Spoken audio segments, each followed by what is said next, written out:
लोकसभा चुनाव का पड़ाव अब पहुंचा है दिल्ली और सारा एक्शन अब दिल्ली में है। और दिल्ली में जो सबसे बड़े प्लेयर हैं वो हमारे साथ हैं आम आदमी पार्टी के अरविंद केजरीवाल जी, मुख्यमंत्री दिल्ली। स्वागत है आपका। Thank you. तो आम आदमी पार्टी कितनी सीटें जीत रही दिल्ली में? माहौल बहुत तेजी से हमारे पक्ष में बदल रहा है और मुझे उम्मीद है कि 7 सीटें आम आदमी पार्टी को जीतनी चाहिए। नहीं है तो दिल्ली की 7 सीटें बड़ी क्रिटिकल होंगी जो सरकार बनेगी। तो मोदी और अमित शाह की पार्टी को छोड़ के जो भी सरकार बन रही होगी केंद्र में, उसको हम इसी शर्त पे समर्थन देंगे कि पहले दिल्ली वालों की 70 साल पुरानी मांग को पूरी करो। जब आप 7 सीटें जीत सकते हैं और जीत रहे हैं तो फिर कांग्रेस से गठबंधन क्यों कर रहे थे? हमने दिल्ली में नहीं कहा था, वो गलत बोल रहे हैं। हमारा इस पूरे चुनाव में मकसद था किसी भी तरह से बीजेपी और मोदी और अमित शाह की जोड़ी को बाहर रखना। तो बहुत लंबी कहानी है, मैं कई टीवी चैनल्स में बोल चुका, लेकिन अंत में 18 सीटों पे आके गठबंधन फाइनल हो गया था।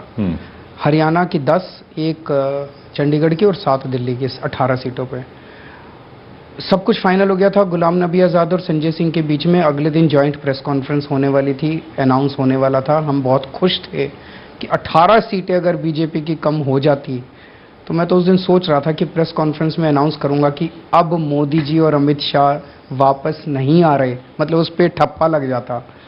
लेकिन अगले दिन उन्होंने फ़ोन उठाने बंद कर दिए, फिर हमने फ़ोन किए तो उन्होंने अपनी शर्तें बदल दी, सब कुछ। तो फिर भी आप फिर भी कह रहे हैं 7 तो आ ही रही हैं, दिल्ली की आ रही हैं, बाकी 11 बची। बाकी 11 बची, उसमें भी सिचुएशन थोड़ी डामाडोल है। तो वहां मतलब अगर तीनों साथ आते, हरियाणा के अंदर आप देखिए, अगर तीनों जेजेपी, आम आदमी पार्टी और कांग्रेस साथ आ जाते तो वो 10 की 10 सीटें बीजेपी से छीनी जा सकती थी। वो कह रहे हैं आपने यू टर्न ले लिया। जो मर्जी कहते रहे, आप खुद देखो राहुल गांधी जी की जो भाषा थी उस ट्विटर के ऊपर, उससे ये साफ गठबंधन इसीलिए नहीं कर रहे। अब आप बताइए, आज प्रियंका गांधी जी दिल्ली के मुस्लिम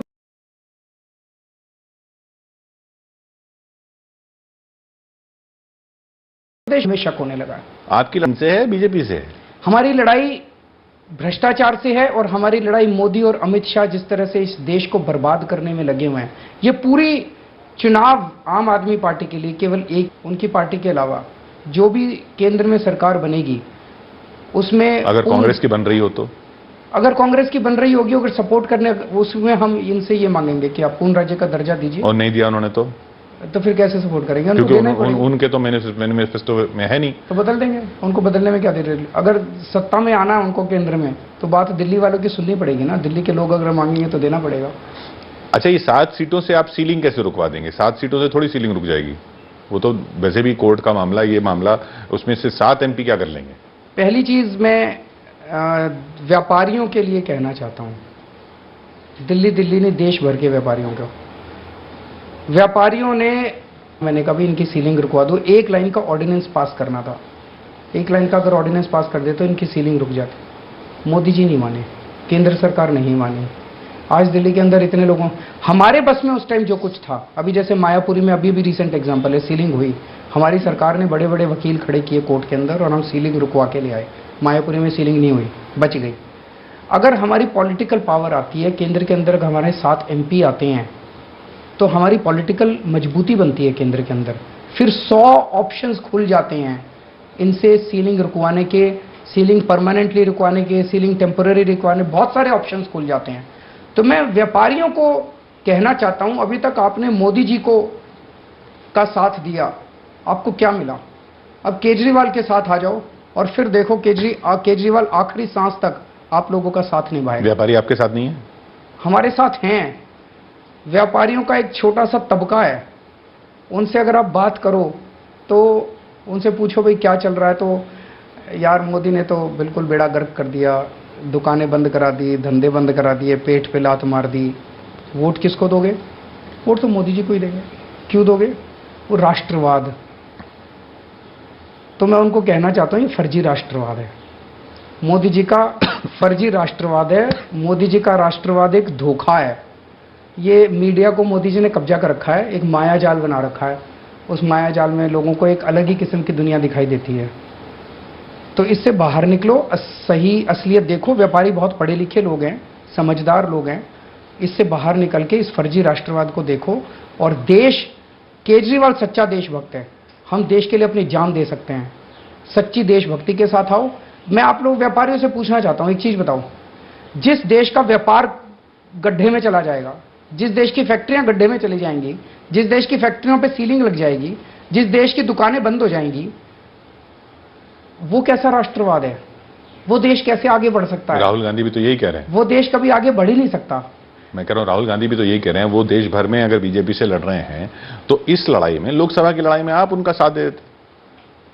मैं ना तो राहुल गांधी का साथ देने के लिए यहां बैठा और ना मैं मोदी का साथ देने के लिए बैठा। मैंने आपको बता दिया, मेरा इस पूरे चुनाव के अंदर एक ही मकसद है, किसी भी तरह से मोदी जी और अमित शाह की जोड़ी से इस देश को बचाया जाए। हाँ, तो अब मैं व्यापारियों को, अगर कांग्रेस मजबूत होती तो भी तो बच सकता था ना देश, अगर आपकी नजर में कांग्रेस ही मजबूत होती तो 70 साल के बाद कांग्रेस को जो हाल कांग्रेस का हुआ, वो कांग्रेस का हाल 5 साल पहले ना हुआ होता। और आज भी कोई कांग्रेस की स्थिति कोई बहुत मजबूत नजर नहीं आती है। एनीवे, वो अलग बात है। मुद्दों की बात अगर करें तो मुद्दों की, मेरा अपना ये कहना है कि व्यापारियों को अभी तक बीजेपी से केवल और केवल धोखा मिला। आम आदमी पार्टी के साथ सारे व्यापारी जुड़ जाएं।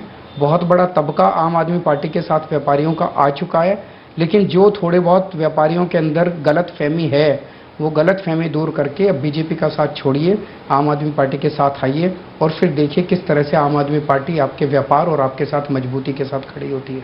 वो जो राष्ट्रवाद की आपने बात की, जिसकी बीजेपी लगातार बात करी, आप ये भी कह रहे हैं कि भाई इमरान खान और नरेंद्र मोदी के बीच में मैच फिक्सिंग है, जबकि इमरान खान तो प्रधानमंत्री बनने से पहले, जब उनके पास एक ही स्टेट थी, वो तो आपसे आके मिले थे, आपको अपना इंस्पिरेशन बताया था, ये भी कहा था कि जैसे आप यहां लड़ रहे हैं वैसे हम वहां लड़ रहे हैं, तो उनका कैरेक्टर तो आपसे मिल रहा है।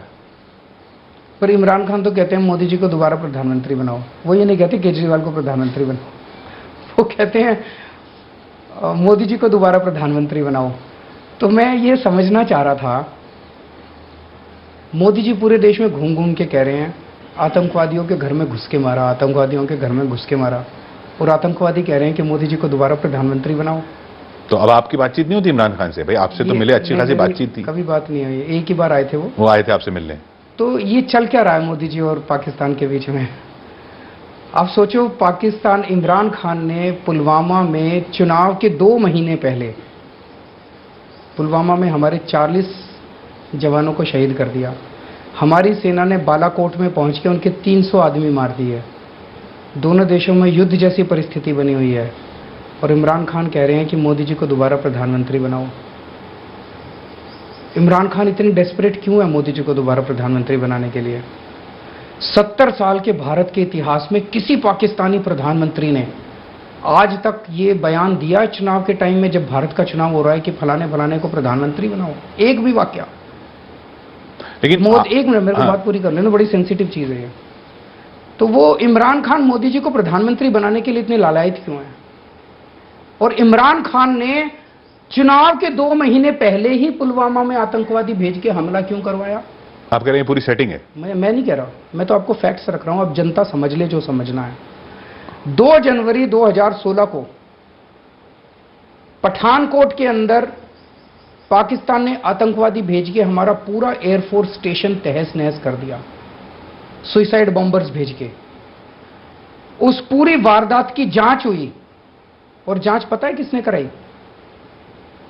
मोदी जी ने पाकिस्तान को चिट्ठी लिख के कहा कि आप आके जांच कीजिए इसकी। जिन्होंने आतंकवादी हमला कराया उन्हीं को ही जांच करने के लिए बुला लिया। तो पाकिस्तानी आए, आईएसआई आई उनकी, उसने जांच वांच की सारी, और वापस जाके अपने आप को क्लीन चिट दे दी। मोदी जी कहते हैं मैं बड़ा स्ट्रांग लीडर हूं। 70 साल के भारत के में बड़े कमजोर लीडर भी आए थे, लेकिन किसी ने आतंकवादियों को बुला के अपने हमले की जांच करने के लिए भारत का ऐसा अपमान नहीं किया। लेकिन जो एक मिनट, हाँ, हमारी एयरफोर्स के सिर के ऊपर पाकिस्तानी बिठा दिए कि अब हमारी एयरफोर्स की जांच करो तुम। ये कैसे, ये चल क्या रहा है मोदी जी और पाकिस्तान के बीच में? एक दिन अचानक हवाई जहाज उठा के नवाज शरीफ को हैप्पी बर्थडे बोलने चले गए। मैं आपसे पूछता हूं, आपके घर में आपके कजन की शादी हो, और अगर आपका कजन आपको न्योता ना दे, इनवाइट ना करे, आप जाओगे उसके शादी में? बिल्कुल नहीं जाओगे। बिना इनविटेशन के कोई जाता है शादी ब्याह में, किसी बर्थडे में? नहीं, मोदी जी बिना इनविटेशन के, बिना बुलाए, बिना न्योते के नवाज शरीफ के यहाँ पड़ोसी देश, हमारे देश का प्रधानमंत्री पड़ोसी देश के प्रधानमंत्री में हवाई जहाज उठा के उसको हैप्पी बर्थडे बोलने चला गया।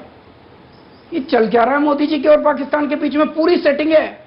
इसीलिए मैं सब लोगों को कहना चाहता हूं जितने मोदी भक्त हैं, नहीं, पर हाथ जोड़ के मैं अपील करना चाहता हूं। सेना के ऊपर कैसे सेटिंग हो सकती है ना? मतलब ये आतंक, सेना को इस्तेमाल किया जा रहा है, हमारे देश की सेना को। नहीं, आप तो हमारे देश की सेना के ऊपर कहा जाता है कि आप तो प्रूफ मांग रहे थे। मैंने कभी प्रूफ नहीं मांगे। आप मेरा वीडियो चला के दिखाइए। आप लोगों ने मेरे को बदनाम करा। मेरे को सेना पे भरोसा है, मेरे को मोदी जी की नीयत पे भरोसा नहीं है। आज मोदी जी ने पाकिस्तान के साथ सेटिंग कर रखी है। आज मैंने 10-15 दिन से यह मुद्दा उठाना चालू किया कि मोदी जी की पाकिस्तान के साथ क्या सेटिंग है। मोदी जी ने आदमी भेज के मेरे ऊपर हमला करवा दिया। ये अच्छी बात है? वो मोदी जी ने भिजवाया? ऑफ कोर्स उन्होंने भिजवाया। वो तो कह रहे हैं, वो तो वीडियो भी चला रहे हैं, वायरल कर रहे हैं कि साहब वो आपके साथ हुआ करता था और वो आप ही। दिखाओ वीडियो। हाँ। दिखाओ। नहीं, जो सोशल मीडिया पे वायरल होते हैं। दिखाओ कौन सा वीडियो है? नहीं, मैं उनकी तरफ, मेरे पास नहीं है। हाँ। मेरे पास नहीं है। मैं सोशल मीडिया पे कौन सा वीडियो? मैंने नहीं देखा कि भाई ये आदमी इनकी रैलीज में दिखता था और ये इसकी तस्वीर। दिखाओ ना कौन सा वीडियो चला रहे हैं। कोई वीडियो नहीं चला रहे। पुलिस का ये है।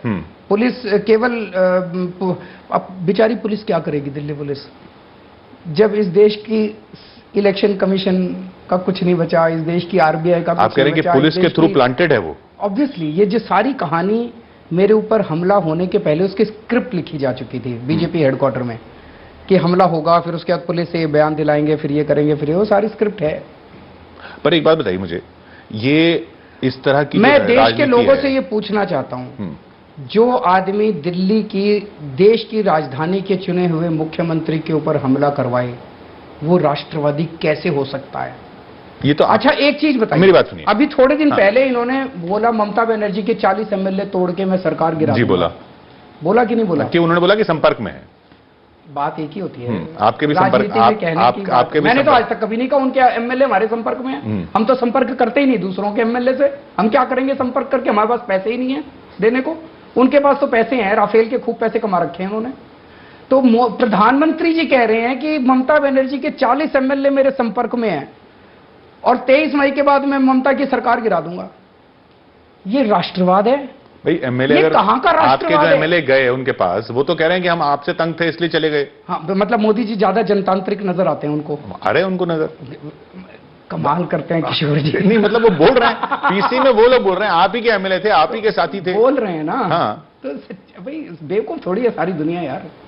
अब समझने की कोशिश। अच्छा, एक जमाना, ये जो हमले वाली राजनीति, एक जमाना, हमले पे आता हूं। एक जमाना ऐसा था, ये एमएलए की खरीद फरोख्त चोरी छुपे की जाती थी, बंद कमरों में की जाती थी। भारत क्या, दुनिया के इतिहास में मोदी जी पहले प्रधानमंत्री होंगे जो खुल के कह रहे हैं मैंने 40 एमएलए खरीद लिया, अब मैं सरकार गिरा दूंगा। नहीं, आपके एमएलए तो पंजाब में कांग्रेस में भी जा रहे हैं। ऐसे ये कोई अच्छी चीज है क्या? ये राष्ट्रवाद है क्या? ये तो राष्ट्रवाद नहीं है उनका। मैं उनकी राष्ट्रवाद की बात कर रहा हूं भाई। सारी अगर इलेक्शन में आपके अगेंस्ट है कोई पार्टी और आपका एमएलए उनके पास जा रहा है तो वो क्यों नहीं लेंगे? 40 एमएलए ममता बनर्जी के, मोदी जी के प्यार में, मोदी जी से इतनी मोहब्बत हो गई उनको एक दिन कि 40 एमएलए जाके, और क्या बात कर रहे हैं यार आप? नहीं, वो तो वो उनका क्लेम है। मैं तो जो एमएलए चला गया उसकी बात कर रहा हूं। खैर, ये जो हमले वाली राजनीति है, आपको ऐसा नहीं लगता कि आपने वहां भी गलती कर दी जब पी चिदंबरम पर प्रेस कॉन्फ्रेंस में जूता उछला गया था, उनको राजनीतिक लेजिटिमेसी देकर? इस तरह की राजनीति को लेजिटिमेसी देनी ही नहीं चाहिए कि अगर हमले होते हैं तो आपने टिकट दिया। हमने कभी सपोर्ट नहीं किया। टिकट उनको इस वजह से थोड़ी दिया था कि पर वो उसमें इन्वॉल्व थे ना। पर मेरा अपना ये मानना है, ये मेरे ऊपर 9वां हमला है, 9th हमला है, और मुख्यमंत्री बनने के बाद ये मेरे ऊपर 5वां हमला है। ये कोई ऑर्डिनरी बात नहीं है। नहीं, वो तो सही बात है। 70 साल के भारत के इतिहास में कोई मुख्यमंत्री बता दो जिसके ऊपर इस किस्म के हमले हुए हों। इसके 2 कारण हैं। एक कारण है मैं बाहरी हूं, मैं इस पॉलिटिकल सिस्टम का हिस्सा नहीं हूं। एक पॉलिटिकल सिस्टम है, बीजेपी, कांग्रेस, ये सारे एक ही फैमिली के लोग हैं। तो हम बाहर से आए हैं लोग, हम इस सिस्टम का हिस्सा नहीं है। तो इनको ये लग रहा है ये आम आदमी आ कहां से गया, और आके हम क्या बात कर रहे हैं? हम कह रहे हैं हम स्कूल ठीक करेंगे। ये कह रहे हैं यार आज तक तो हमने स्कूल नहीं ठीक करे, अब ये आके स्कूल ठीक करेगा। हम कह रहे हैं हम अस्पताल ठीक करेंगे। हमारा कसूर क्या है?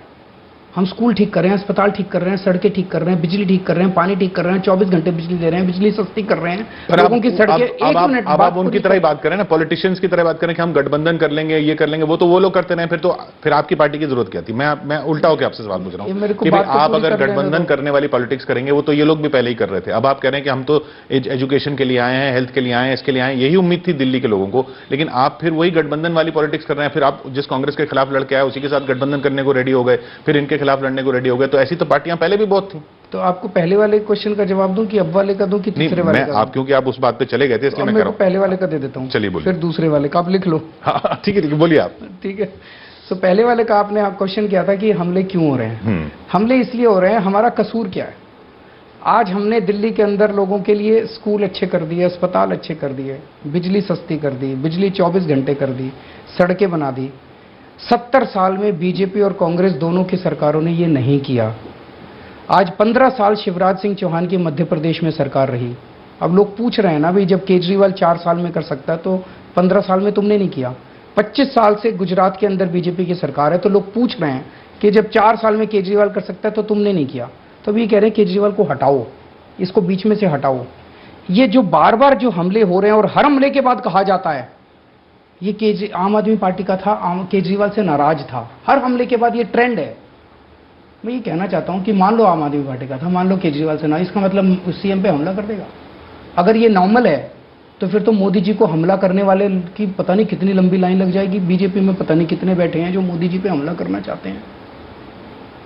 तो ये एक नॉर्मल डिस्कोर्स बना के एक दिन ये घातक हमला करना चाहते हैं। ये केजरीवाल को परमानेंटली खत्म करना चाहते हैं। ये बीजेपी की साजिश है। और फिर कह देंगे आम आदमी पार्टी का था, केजरीवाल से नाराज था इसलिए केजरीवाल का मर्डर कर दिया उसने। ये कोई ऑर्डिनरी चीज नहीं चल रही जो ये बीजेपी वाले करा रहे हैं। अब आपका दूसरा क्वेश्चन कि गठबंधन क्यों कर रहे थे? गठबंधन तो नॉर्मली, मतलब अगर आप कह रहे हैं कि आप अलग तरह की पॉलिटिक्स से करते हैं तो फिर वो तो आप, जैसा मैंने आपको बताया कि हमारे लिए ये गठबंधन का डिसीजन आसान डिसीजन नहीं था। हमारे लिए हमारी पार्टी बैठी, हम कांग्रेस के भ्रष्टाचार के खिलाफ लड़ते हुए निकले थे। बिल्कुल जिंदगी में सोच भी नहीं सकते थे कि कभी कांग्रेस के साथ गठबंधन करेंगे।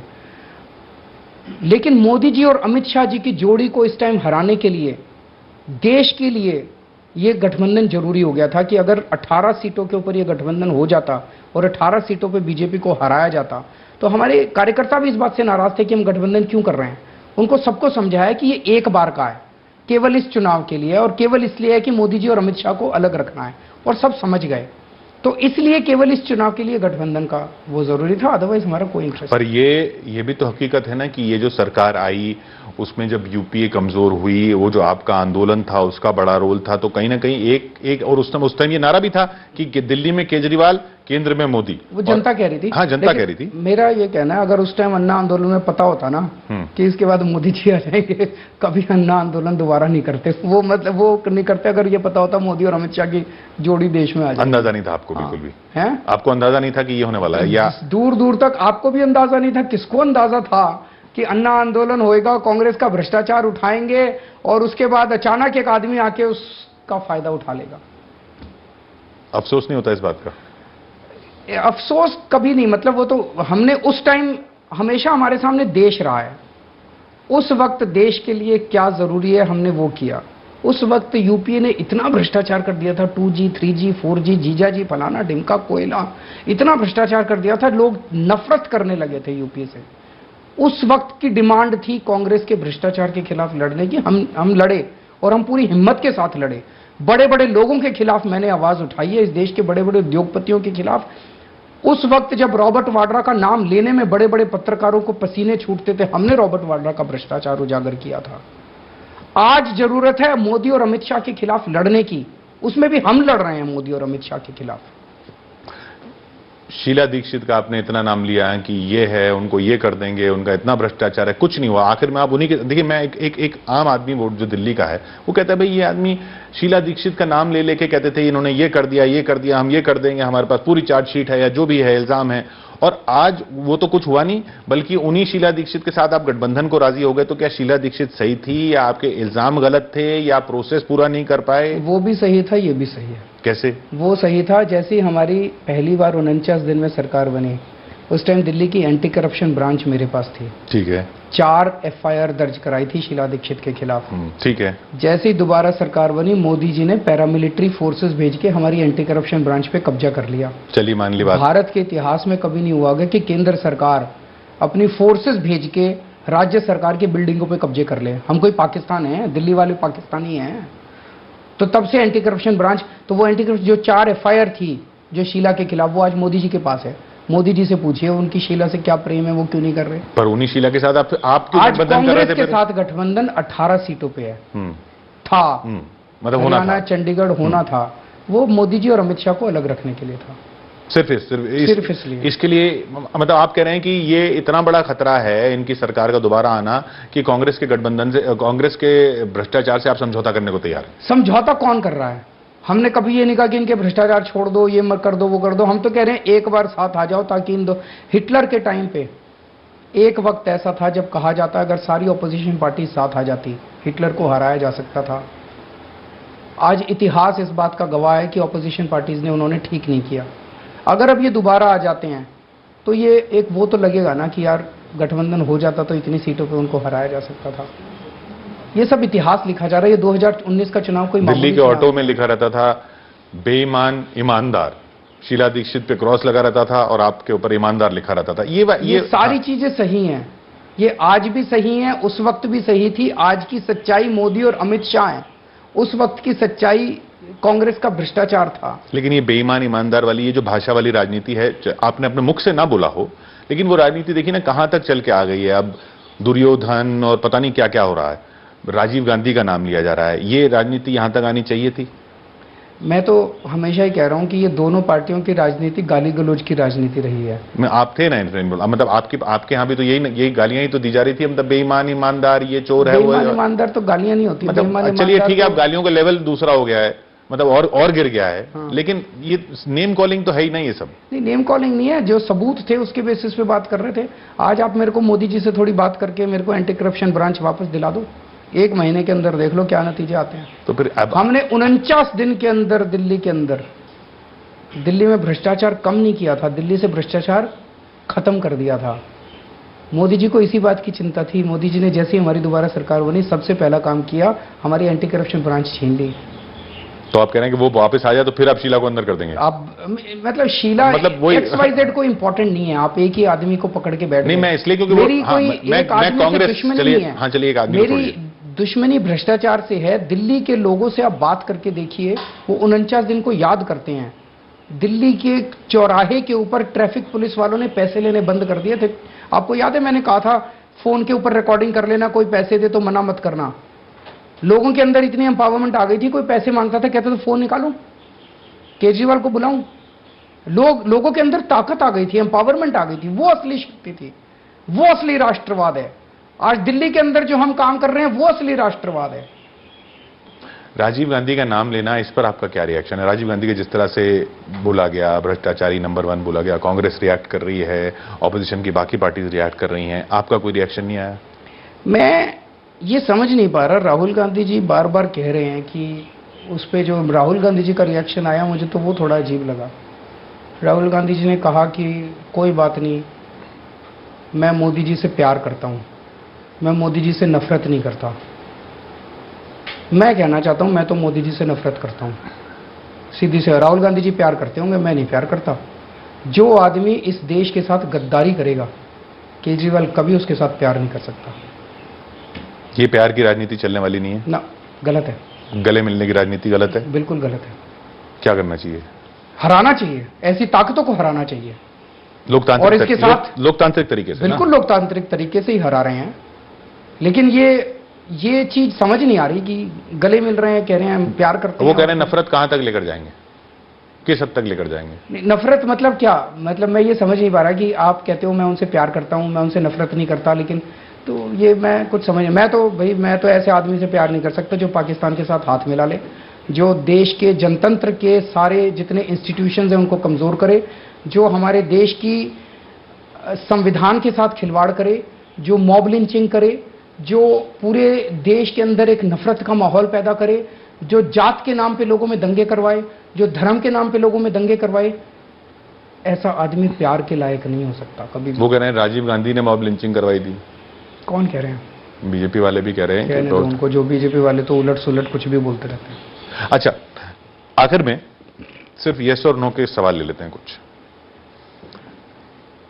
प्लेकार्ड दे दूं आपको यस और नो उठाने के लिए, चाहे आपको बोलना भी ना पड़े? नहीं, मैं तो अगर कोई ऐसा टिपिकल हुआ तो मैं बोलूंगा। अच्छा ठीक है, बैटरी चेंज कर लो जल्दी से। 5-6 क्वेश्चन।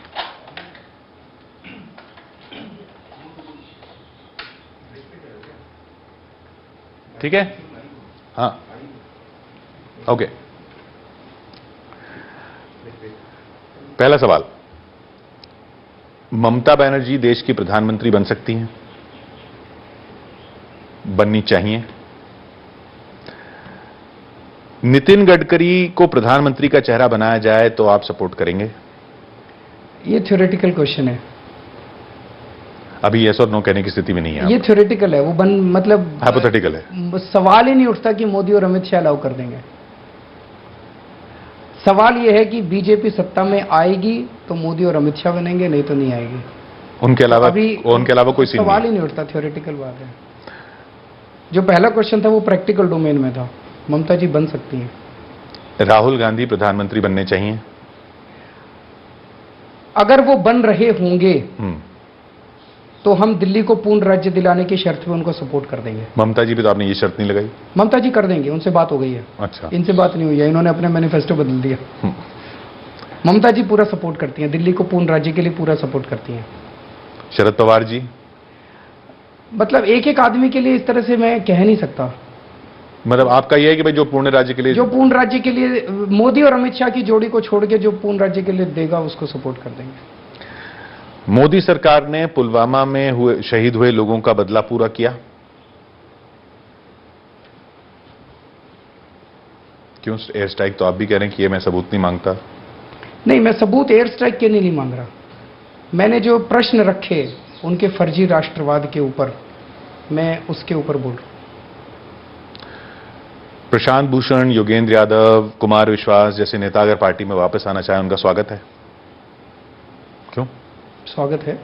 अच्छा, नो लिखा हुआ आपने? ओ सॉरी, यस। अच्छा सॉरी। तो मैंने कई सारे नो यस कर दिए। नहीं, वो तो बाकी तो ठीक थे। ठीक थे। राहुल गांधी अगर प्रधानमंत्री बनते हैं तो नरेंद्र मोदी से बेहतर प्रधानमंत्री होंगे? आप तो मिल चुके अब एक दो बार। क्या?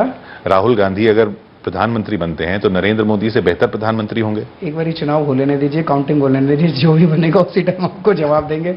आप ये इसको बनना चाहिए, उसको बनना चाहिए, क्योंकि आप मैंने आपको बता दिया कि मोदी जी, मोटा मोटा मैंने प्रिंसिपल बता दिया। अब इंडिविजुअल्स मेरे लिए इंपॉर्टेंट नहीं है। मोदी जी और अमित शाह जी की जोड़ी के अलावा जो भी प्रधानमंत्री बन रहा होगा, जो भी फॉर्मेशन बन रही होगी, पूर्ण राज्य के लिए हम उसको समर्थन दे देंगे। आप प्रधानमंत्री बनना चाहते हैं? ना, बिल्कुल ही नो। आप पिछली बार बनारस गए थे, मैं कह रहे थे कि मैं दोबारा आऊंगा, गए तो नहीं इस बार आप? नहीं, मैंने ये नहीं कहा था मैं दोबारा इनके खिलाफ लड़ूंगा। उस टाइम मैं जब गया था, मैं मुख्यमंत्री के पद से इस्तीफा दे चुका था। आज मेरे पास दिल्ली के लोगों ने एक जिम्मेदारी दी हुई है, मैं उस जिम्मेदारी को पूरी ईमानदारी से निभाना चाहता हूँ। I have responsibility. एक जिम्मेदारी अमेठी के लोगों के लिए भी थी। ठीक है, कुमार विश्वास आपकी पार्टी में नहीं है, लेकिन वो तो आम आदमी पार्टी ने कहा था ना कि हम हारे या जीते यहां लड़ेंगे, डटे रहेंगे।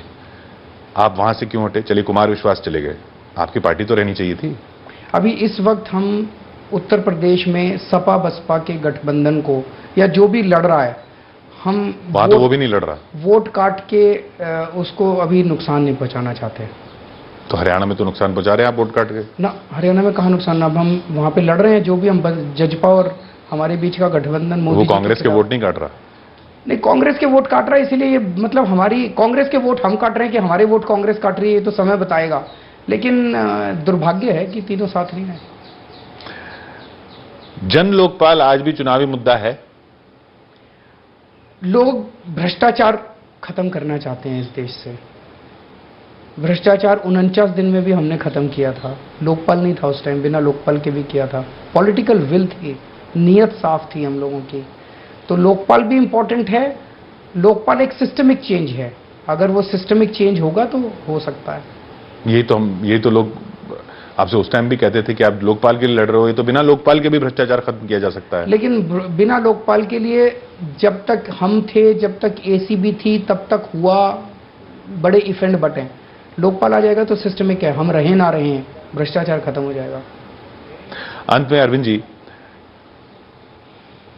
जैसा एक आकलन है, आप उससे अग्री करें न करें कि भाई आएगा तो मोदी ही, तो अगर यही हुआ तो 23 तारीख को आप क्या कहेंगे? कुछ नहीं, लड़ाई है, संघर्ष जारी रहेगा, पर मुझे लग नहीं रहा आएगा। आपको क्या लग रहा है? कैमरा पे बताऊं आपको? बहुत बहुत शुक्रिया आपका हमारे साथ बात करने के लिए। इधर दिल्ली के सीएम अरविंद केजरीवाल अपनी बेबाक अंदाज में, चुनाव दिल्ली का 12 मई को।